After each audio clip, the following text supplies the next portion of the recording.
Bienvenue dans Chronique Résiliente, le podcast qui retrace mon vécu avec le cancer du sang.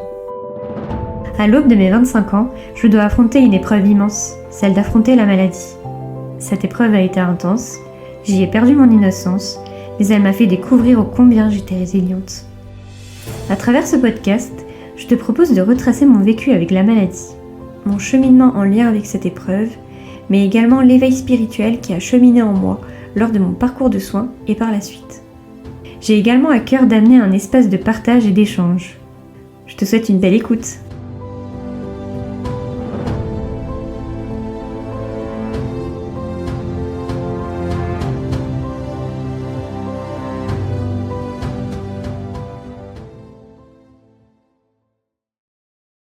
Bonjour à tous, on se retrouve pour le deuxième épisode aujourd'hui qui va parler de mon diagnostic. Comme je vous le disais précédemment, c'est un moment assez clé pour moi qui va vraiment amorcer le début du parcours de soins dans mon cas. Je vais commencer dans un premier temps par vous décrire sur comment ça va se passer pour moi lors de ce diagnostic, en vous parlant de mes émotions, ce que j'ai pu ressentir lors de cette annonce. Et ensuite, je vous interrogerai sur vous, sur comment ça s'est déroulé votre annonce de diagnostic, comment vous l'avez accueilli, comment cela vous a été annoncé, par qui, de quelle manière, car je trouve que c'est un point hyper important de comment on me l'annonce aussi. Ça peut jouer sur beaucoup de choses après, je trouve, sur l'acceptation. Alors je m'étais arrêtée au moment où j'étais dans la salle d'attente, quand j'attendais patiemment mon tour, et que j'essayais d'analyser la tête du médecin en arrivant. Et au final, le médecin, comme je vous le disais, il avait eu les résultats. Il a pris connaissance des résultats en même temps que moi. J'ai pas eu ce moment où j'ai pu un petit peu anticiper, me dire est-ce que ça pue ou est-ce que ça a l'air pas trop grave. Donc j'arrive dans un bureau d'hôpital, assez froid, assez impersonnel. Et voilà, donc je m'assois et j'attends avec impatience ce qu'il va me dire. Et là, du coup, il regarde et il me dit « donc du coup, je vous annonce que c'est un lymphome ». Et je le regarde du coup et comme je vous avais dit dans l'épisode précédent, moi, j'avais complètement occulté ce terme de lymphome, cancer. Et cancer, j'avais vraiment mis ça de côté et en fait, on en arrive à un point que du coup, je me souviens même pas ce que c'est un lymphome, alors qu'il me l'avait expliqué. Donc évidemment, première question, mais c'est quoi un lymphome ?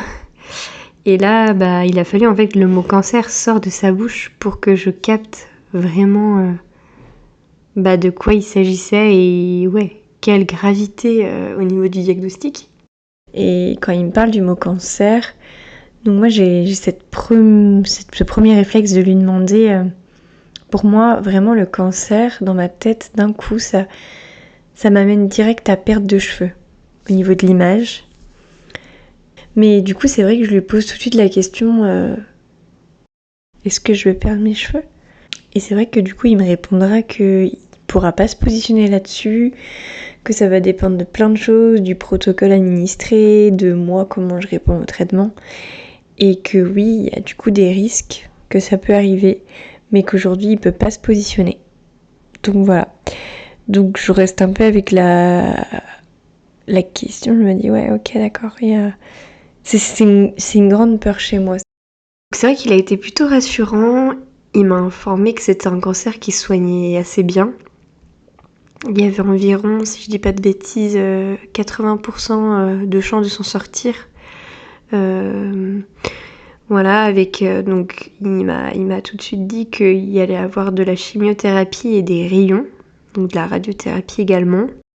Et que j'allais devoir passer du coup dans un premier temps un TEP scan, un espèce de scanner pour voir quelle zone était touchée. Parce qu'en fait, faut savoir qu'il y a 4 zones, il y a 4 stades au niveau du lymphome de Hodgkin. J'y reviendrai peut-être plus dans les détails dans les prochains épisodes. Et je me rappelle du coup qu'il appelle son collègue parce que comme je vous l'avais dit dans l'épisode, le premier épisode, moi je me suis fait diagnostiquer, pendant mon parcours de diagnostic, j'étais avec un médecin interniste. Et donc il appelle son collègue qui lui est hématologue, donc qui va s'occuper de moi par la suite, parce que lui il est spécialisé dans les maladies du sang. Parce qu'il faut savoir que le lymphome de Hodgkin, c'est un cancer du sang, c'est une maladie du sang. Donc dans la même catégorie qu'un peu, bon, même si c'est pas la même chose bien sûr, mais voilà, les leucémies qui sont plus connues. Du coup, il est appelé dans son bureau, donc il se présente. Et en fait, il me donne un fascicule sur les lymphomes en m'expliquant que il préfère que si jamais j'ai des questions, je me réfère à ça que d'aller regarder tout et n'importe quoi sur internet et que je flippe quoi. Et je me rappelle à ce moment-là, en fait, j'ai juste envie de lui rendre son livre, de dire non, non, moi j'en veux pas en fait de ce truc, j'ai pas signé pour ça, moi je suis pas prête.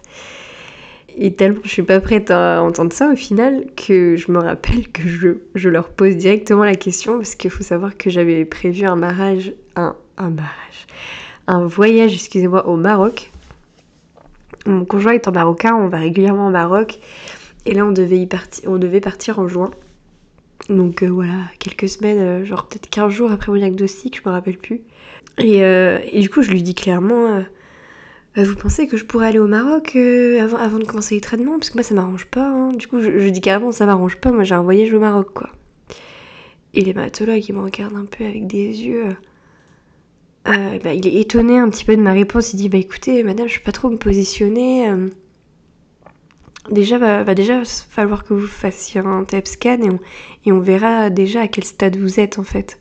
Et l'étendue du cancer. Et voilà, donc en fait pour vous montrer un peu que j'étais un petit peu dans le déni quand même au début, je pense, c'est mon cerveau il a bugué, il a dit non Gladys, reste dans ton truc, t'as pas envie d'entendre ça. Donc en fait j'étais toute seule lors de ce rendez-vous parce que comme je vous le disais auparavant, moi ils allaient rien m'annoncer de grave, ils allaient me donner un petit traitement avec des antibiotiques, vraiment dans ma tête c'était ça. J'avais dit à Sad, t'as pas besoin de m'accompagner, c'est bon, Sad c'est mon conjoint. Donc en fait, il m'avait pas accompagnée parce que je lui avais dit que c'était bon, c'était ok. Donc en fait, c'est sûr que du coup, j'étais toute seule au moment du diagnostic et ma sœur s'était proposée, elle m'avait rejoint après le travail. Du coup, elle était disponible à ce moment-là, elle m'avait rejoint à l'hôpital. Donc je me rappelle qu'elle m'attendait dans le couloir quand je suis sortie, donc elle était là. Et évidemment, du coup, elle me demande direct, alors, qu'est-ce que c'est et tout. Et sur le moment, les mots, ils sortent pas, en fait. Du coup, je fais un peu pareil que le médecin au début. Je dis, c'est un lymphome. Comme si j'étais pas prête à prononcer le mot cancer. Et il finit par... le mot cancer, il finit par sortir. Et là, je m'effondre, en fait, dans ses bras. Je pense que c'est vraiment là que j'ai commencé à capter... la gravité de la chose. Parce que c'est vrai qu'il faut du temps, quoi. Avec le temps quand on t'annonce ça comme ça, surtout quand t'es pas prêt, personne n'est prêt à entendre ça. Hein. Mais voilà, moi j'étais vraiment à 20 000 lieues sous les mers d'avoir un diagnostic comme ça. Franchement, je vous le dis, il y a des gens, comme j'en parlais dans le premier épisode, qui sentent qu'il y a un truc qui va pas. Non, moi c'était pas possible, quoi. C'était pas ça, j'avais aucune idée que ça allait être ça. Et donc elle me propose de me ramener à la maison parce que je suis clairement pas en état en fait de prendre le volant après cette annonce. Elle me dépose chez moi, elle m'accompagne à la maison et du coup il y a mon conjoint qui m'attend et pareil là c'est... Excusez-moi, je suis un peu émue mais c'est le moment où je dépose tout quoi. En fait je commence vraiment à réaliser que c'est qu'il y a... Waouh, ça m'arrive et je suis dans la phase vraiment de mais pourquoi moi en fait? Pourquoi ça me tombe sur la gueule? Qu'est-ce que j'ai fait de mal? Et je me rappelle, du coup, je lui dis et je suis un peu effondrée quoi et j'ai un cri qui sort. Un cri de larmes. Voilà, vraiment, je suis vraiment au bout de ma vie. Et donc, gros craquage dans ses bras. Mais voilà, je pense que fallait que ça sorte. Je suis en état de choc et je comprends pas trop ce qui se passe quoi. Comme je vous dis, je m'y attends pas, c'est un peu la sidération et je me demande si c'est un cauchemar, si je vais bientôt me réveiller. Comme je vous dis, les questions de pourquoi moi, voilà. Les questions qui peuvent revenir assez souvent quand on a un diagnostic comme ça, une épreuve comme ça qui arrive sur notre chemin, c'est pas forcément l'accepter, c'est pas le truc qui vient tout de suite quoi. Et voilà, et je me rappelle que du coup sur le trajet de chez... je commence à prévenir mes parents du coup aussi. Donc mes parents, je les aurais pas en direct le premier jour, je les aurais en appel, je les verrai pas tout de suite. Et du coup, oui, mes parents, je les préviendrai par téléphone. Mon père, il sera plutôt rassurant. Et ma maman, bon, elle sera inquiète, mais je me rappelle, il y a une phrase qui m'a marqué, c'est...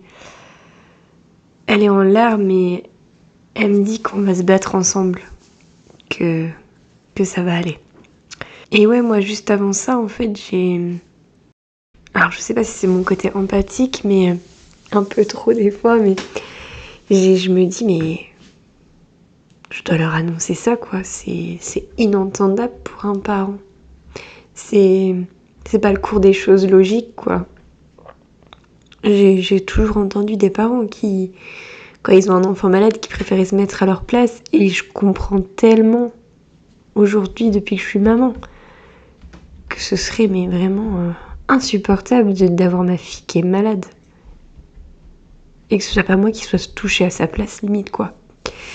Donc c'est pas évident comme annonce. En fait, j'ai de la peine pour moi, mais j'ai aussi de la peine pour tout mon entourage, parce que je sais que ça va être une épreuve, et pas que pour moi.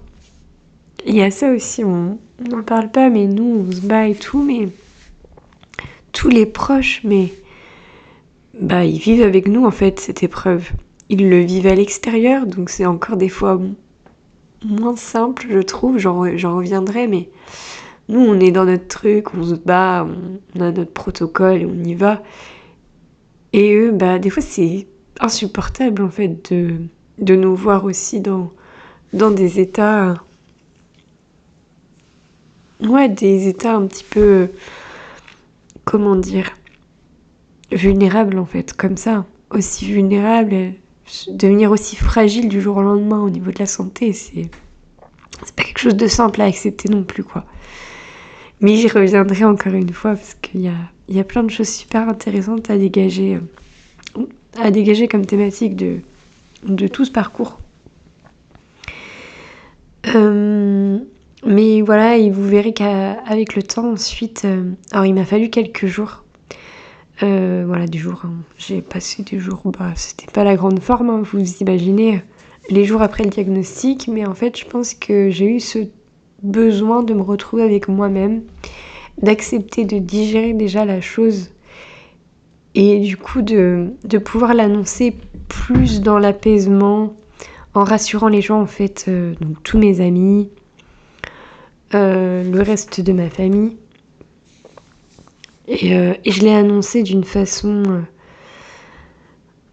assez apaisée, en fait, parce que bah, j'avais accepté. Parce qu'au final, j'ai accepté assez rapidement quand même, mais vous pourrez leur demander, en fait, j'en parlais, j'annonçais un peu comme ça, en mode... bon bah voilà, je voulais te dire, bon bah j'ai un lymphome. Alors je disais toujours lymphome avant cancer. J'expliquais quand même le mot cancer, parce que les gens en général ils connaissent pas lymphome, donc voilà, j'expliquais rapidement ce que c'était. Et en fait je précisais toujours que c'était un cancer qui se soignait bien, et que j'allais avoir de la chimio et des rayons, et que j'allais me battre, et que ça allait aller, et que j'allais faire mon protocole, et que tout allait bien se passer. Et je me dis c'est ouf quand même, parce que j'étais... En fait, j'essayais d'être rassurante, alors que c'était moi qui était dans un sacré merdier quand même. Hein. On va pas se le cacher. On aimerait éviter ce genre d'annonce dans nos vies. Mais ouais, je sais pas, c'est la façon en tout cas dont... Et je sais que j'ai plusieurs proches, ça leur a marqué en fait la façon dont je leur ai amené les choses. À même un petit peu... pas minimiser, mais ouais, vouloir amener... En fait, j'ai fait une annonce très légère, parce que j'avais pas envie qu'on me voie comme la victime. Ouais, la pauvre fille à qui ça arrive, voilà, vraiment c'était pas mon délire. Je vous en reparlerai après, mais tous les traitements c'était pareil. Moi je voulais qu'on me voie toujours comme Gladys et non la malade. Ça ne faisait pas de moi... Le cancer n'allait pas faire mon identité en fait. Et donc voilà, je pense que ça a amené aussi l'énergie avec laquelle je voulais du coup vivre cette expérience. essayer que ce soit le moins lourd possible en fait. Et voilà. Je vais m'arrêter là du coup pour cet épisode. Donc je vais vous demander maintenant si vous avez envie de me partager votre diagnostic. Combien de temps de votre côté vous a-t-il fallu pour accepter la nouvelle? Comment ça vous a été annoncé? De quelle manière, voilà. Toutes les questions que j'ai pu vous poser en début d'épisode. Après, c'est très intime, hein, donc c'est vraiment si le cœur vous en dit. Mais en tout cas, si ça peut vous faire du bien de déposer des mots, écrire, si vous êtes actuellement en parcours de soins, n'hésitez pas, ça me fera vraiment plaisir. Donc vous pouvez me contacter en MP sur Instagram, ce sera le plus simple. Je vous dis du coup à dans 15 jours, je vous fais des bisous.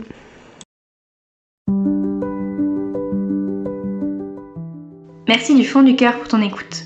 Tu peux retrouver le podcast Chronique Résiliente sur toutes les plateformes d'écoute, comme Spotify, Deezer ou Apple Podcast, ainsi que sur sa page Instagram Chronique Résiliente.